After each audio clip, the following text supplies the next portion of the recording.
Invincible Season 3 finale. All right, I'm going to start off with Carbon. Give us your thoughts, man.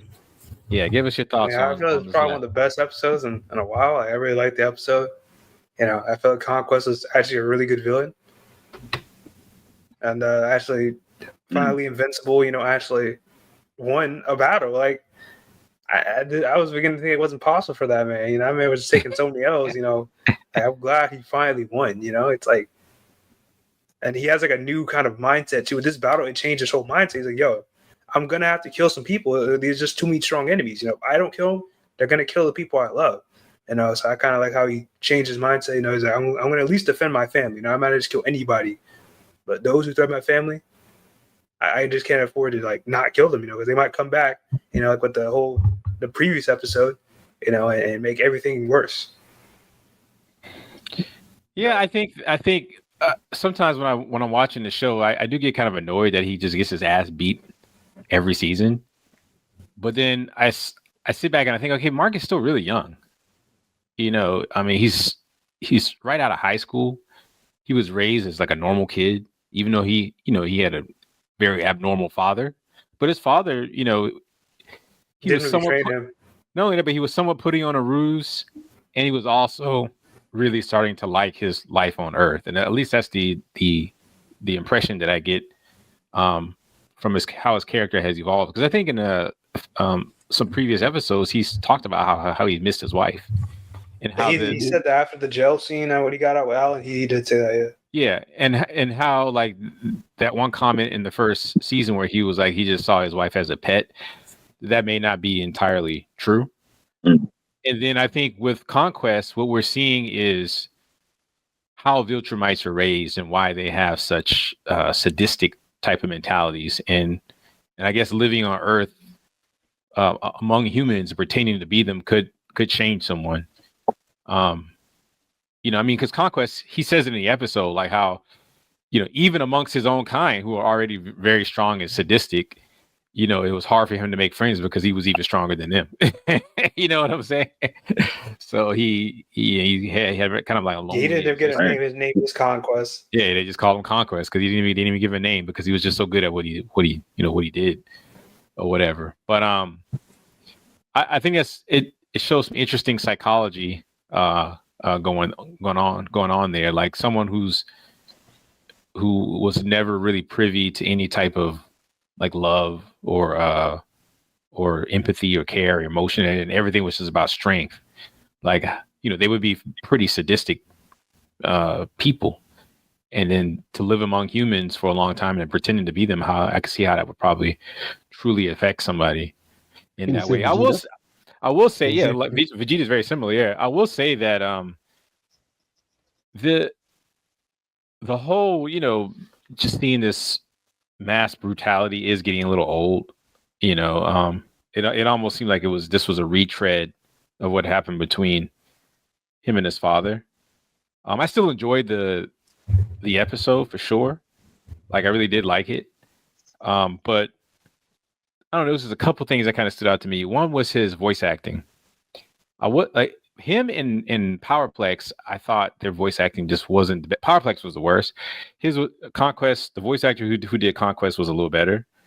But I don't know if it's just like a time thing. Like maybe they rushed through it. They just didn't have as much time to really kind of like deliver the lines or whatever. Also, too, I think they probably could have got a different voice actor because he doesn't sound exactly like Omni-Man, but it sounds similar enough to where it's like I don't think there's enough differentiation between him and Omni-Man. I probably would have found someone with a little bit more distinct voice, but that's just me. Well, they chose him for a reason.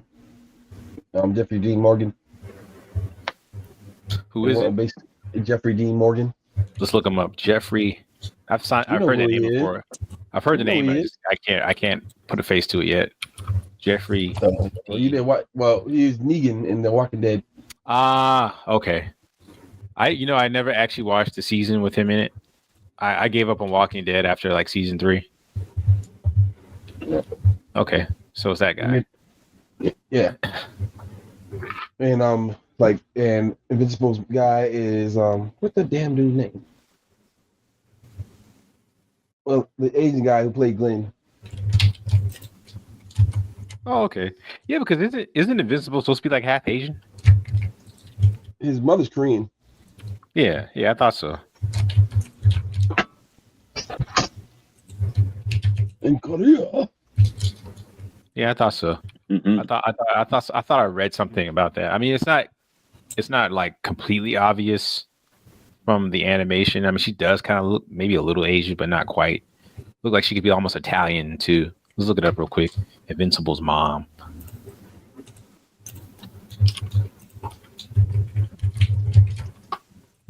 Let's see.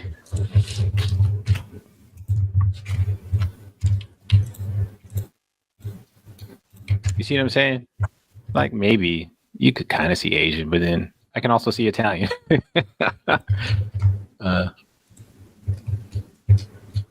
Shout out to Adam Eve, man. You know what I don't get about Adam Eve though? If she has the ability to, manipulate things on an atomic level, and the Viltrumites' power comes from smart atoms, why can't she manipulate smart atoms? You gotta know about something to do something about it.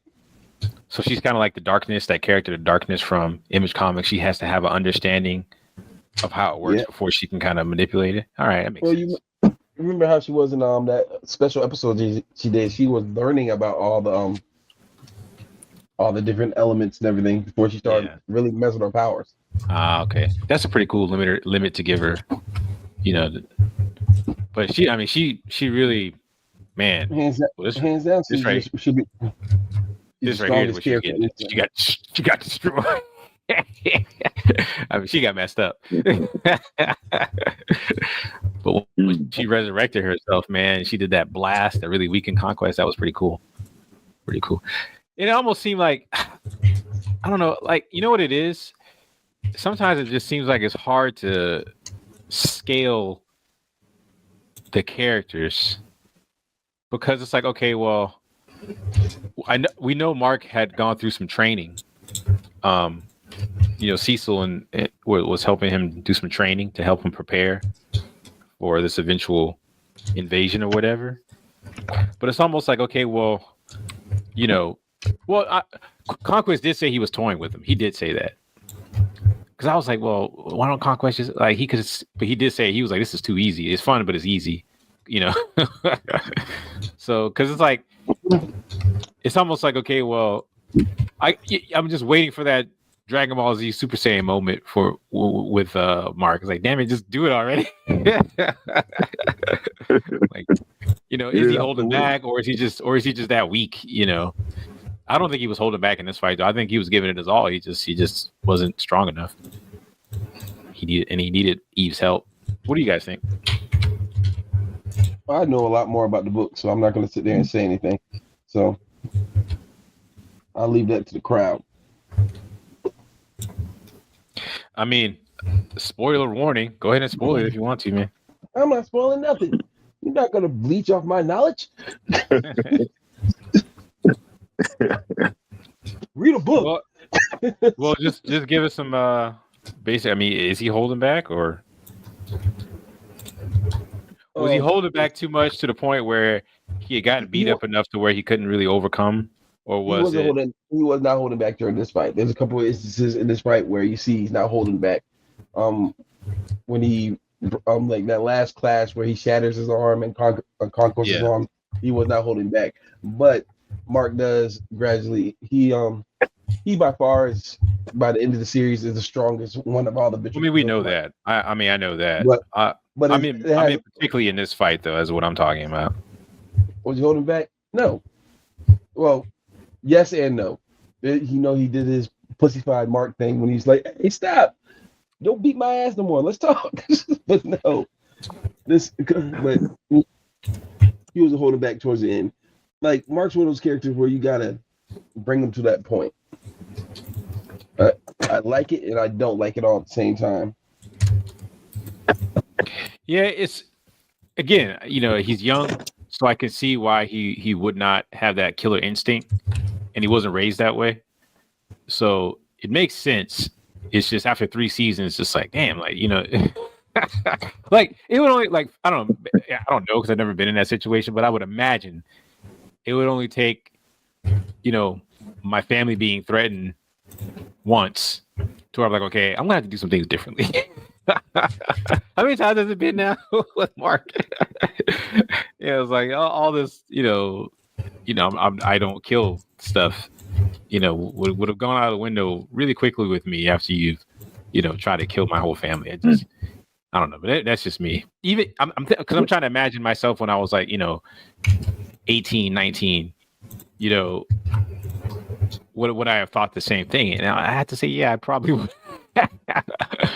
I probably would have. Like, I'm a pretty easygoing guy. I don't enjoy violence or whatever. But I'm not going to put up with shit either. You know what I'm saying? There's only so much you can take, So yeah, and it's like, well, it seems like Mark can take a lot. God damn. Yeah. Well, trust me, I know it take a lot, but man, trust me, I can relate. Yeah, you see what I'm saying? It's just like, man, it's just kind of like, I don't know. It's getting kind of old. Like I'm glad that they've finally showed that he's changing. Like, and it may even be for the best. Maybe he might maybe he'll kill someone who probably he should have tried to save, or maybe he'll, it'd be that type of thing. Like he has to balance it, so he has to learn how to balance it now, or whatever. Yeah, I don't know. I haven't read the comics, so I don't know. But I think this will make the story more interesting. Him having this mindset now, and realizing his younger brother was right, and at least in circumstances, he's right. Because his brother was going to take a shit too far. Like, if he didn't have the guidance of his surrogate mother and his brother, he probably would have been one of those ones that would just kill petty thieves. Because he's not even human. He's not human. He's not human at all. He's like part Viltrumite and part Mantis, right? Draxon. Right. All right. Any other thoughts on the show? Have you been watching it, Mr. Supreme King or King Supreme? Shoot, I'm still on the first season, really, man. But I'm catching up with it. I kind of skipped around, but it's like I just been kind of just watching it. Something like almost every night I try to catch a show. Yeah, one part of it while I try to catch up. But like you saying, like the third season, like the last one for right now, or yeah, the last episode that came out was yesterday. Was the season finale for season 3. Gotcha. I guess you're only doing 8 episodes per season now. Yeah. I see it's not too bad. I mean, it's not like 25. One season. I'm like, oh, great. I give them respect because I know animation takes a while, but I would prefer to. Yeah, and it's expensive. I would prefer at least 10 though, at least 10 episodes. Mm-hmm. I will say this season they definitely upped the animation. For not this season, but this episode, they have the animation compared to the other episodes. Well, like the first one. Well, this season in general, the quality of the animation and the rendering has gone down, but it's not like bad. It's just not as developed. Like flashy. Well, yeah, they don't put as many shades on it. There's not as much lighting. There's not as much subtle animations. I did notice the one scene where Mark and Adam Eve get naked in his bedroom near the end of the show. They animated that a little bit more smoothly. Like, why'd you put the emphasis on that for? Yeah, but overall, like I am not at all upset with how it looks. I think that that's not that bad. Yeah, when you have deadlines and stuff like that, I think they're doing pretty good for the amount of time they turned this thing around. Yeah, that they turned it around. I think it looks pretty good. It'd be cool if they do something like what Dragon Ball Z did. Like when the show originally aired, they kind of had to go with what they had, and even though if it didn't look that great, but then when they released it later on like DVD and stuff like that, they went back in and kind of like enhanced it. Yeah, that's a better. I wish more companies would do that instead. Yeah, I hope they do something like that. I think that would be cool.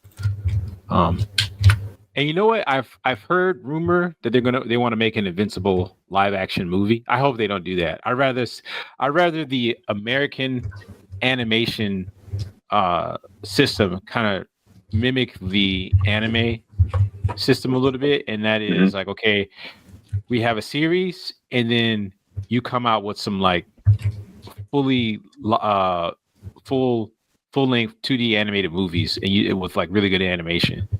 You know what I'm saying? Like maybe some side stories, or maybe a particular arc, like maybe like the last arc of the series when they wanted the last battle against Thrag. Instead of releasing it as a series, they released it as a 2 hour long fully animated movie with great animation. Like I hope they do something like that. That'd be cool. I would even wait a little longer to see something like that. That's just me. Because they sort of did something like that similar with Demon Slayer when they did the what's it called, the arc with the train and the fire Train. Yeah, Harisha or whatever. Hashirama. Yeah, I keep calling her Harisha. Yeah, I did finish the last arc for that. The Harisha. How do you pronounce it? Hashirama? How do you pronounce it? Harisha? Harisha. Sorry, I haven't been keeping up with my Japanese. I'll get back to you. Harisha. Oh, Hashira. Yeah, it's Hashira. Yeah, they had the Hashira training arc, and I liked it. It was pretty fun. It ends on a bang, dude. It ends with kind of like the first confrontation between the current generation of Hashiras versus Mugen. And the animation and like the effects and everything look really good. So Demon Slayer's always been a really good looking anime though.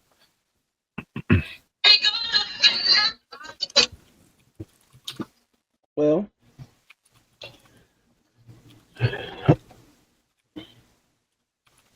let's see if I can pull it. They got some clips of it or some images. Have y'all seen it? Have y'all seen it yet? I was actually not paying attention to work, watching it today. So I was just curious if y'all had watched the art. All right. So is there anything else anyone wants to say about Invincible before we move on? How do we feel about everything after the fight? I mean, because what happened? Like the Sequits are coming back, the little squid things from season 1. Yeah, I saw that. They found Battle Beast. That was a pretty cool scene. I like how they did that. I wish they would I don't know, maybe I'm just like a lore type of person, but I wish they would explain more about how certain things work. Like, okay, we like Battle Beast, for instance, right? It's one thing to say he's extremely strong because he lived on this planet and he was their champion and he was always looking for a good fight or whatever. And he just became really strong. But how does that explain him being able to survive in outer space? Like, it doesn't explain that. Like, how does that work? What I'm saying? Yeah. Well, they got what is it about his physiology that allows him to do that? Is it magic? Is it science? Does he have like cosmic power or something like that? Like, what is it? They have a limited edition comic coming out for him now, so for real, that's going to explain a little bit more about him. I don't know. I just saw that they do have that limited edition comic, and that's good. It's always good to have, because people are still clamoring for more information about the series. A lot of people buy things as soon as something gets popular, knock it out, and they want to know what's happening next or what's happening at this point. So it's good that they actually add a little bit more sauce to the plate. Yeah, I agree with that.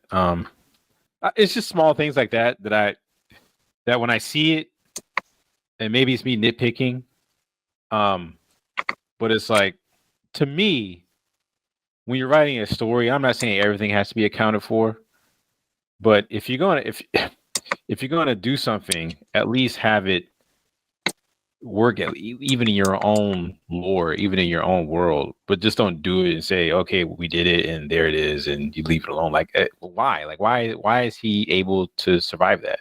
Yeah. Like for the Viltrumites, at least they explain it. That was story behind it. Yeah, the Viltrumites, they can't breathe in space. They can just hold their breath for like extremely long amounts of time. All right, okay, I can see that because their type of physiology allows them that type of ability. You know what I'm saying? Because they don't need as much sustenance, as we do. But maybe the smart atoms, sort of keeps them alive, for longer without needing air or whatever. So that to me that makes sense. With Superman, is always off and on, depending on which version of Superman. There's some versions of Superman that can sustain himself in outer space, and there's some versions of Superman that he still needs to breathe air and he has to hold his breath too. So it makes sense, but with Battle Beast, there's just no. I have yet to read anything that really explains one why he is so strong, why he can go up against something like a Viltrumite, and why he can persist in outer space like that. It looks like maybe he went into like almost like a hibernation mode or something. Yeah, well, that's what it seemed like. I didn't have a problem with the ending. They're kind of setting it up for some more stories for season 4, I suppose. Why did you have something? Did you have an issue with it? Only issue, because I have read so far into the books, is like their last scene, which with the two demons. Now, one thing I did like is they have Bruce Campbell being the voice of the head demon. I always like that because I'm that was Bruce Campbell. I didn't know that was Bruce Campbell. Bruce Campbell. Yeah. Oh, what's up, Sam? Sam's in the comment section. Yeah, I'll put the link in here, Sam, if you want to come up.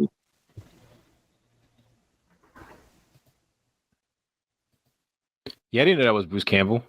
Yep, it was Bruce Campbell. I did see the demon thing. I didn't know what was going on with that, but that kind of intrigued me.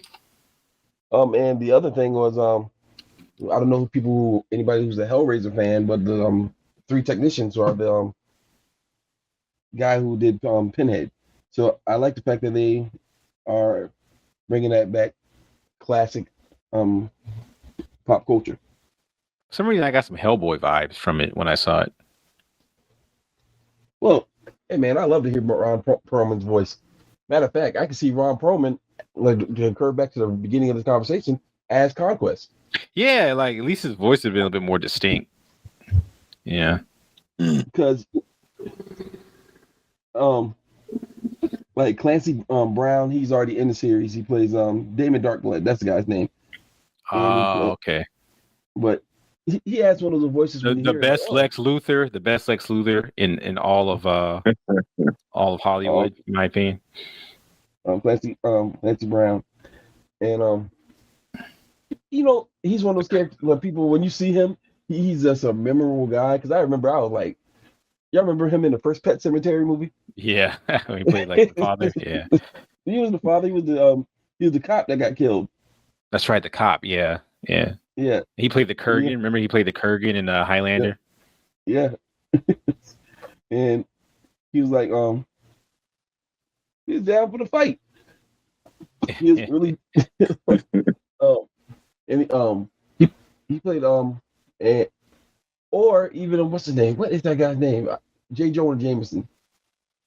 Did he play? I didn't know he played J. Jonah Jameson. No. I'm saying the guy who plays J. Jonah Jameson. His okay. Yeah. He's done so much now. I probably wouldn't have chose him. I probably would have chose somebody like Clancy Brown or what was the other guy you said? I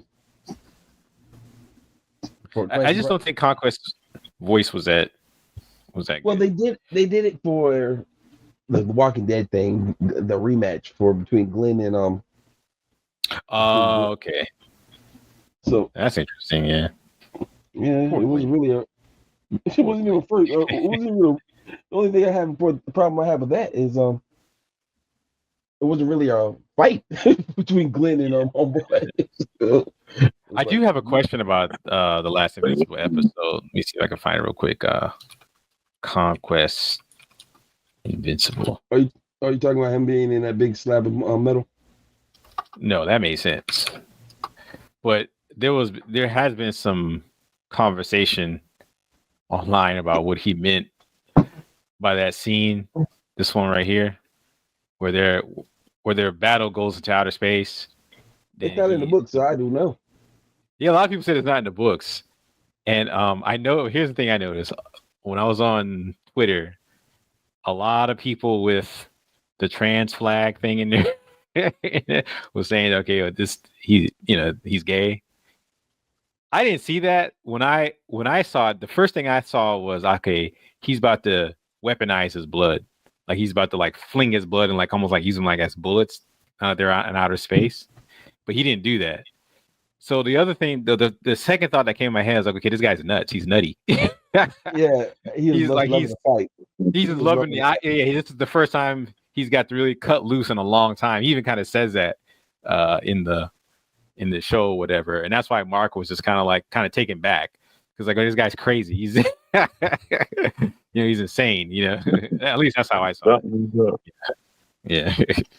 But it was a good fight. It didn't take a whole episode, and it got it done. That's what I took away from the Conquest fight, and it had a good segue into the next season. Like, yeah, we're gonna be. We know that everything's gonna be getting amped up. I wish they had another scene showing what Nolan's up to, but if I remember correctly from the book, right now Nolan's just going to be on a space hunt for the next season, pretty much.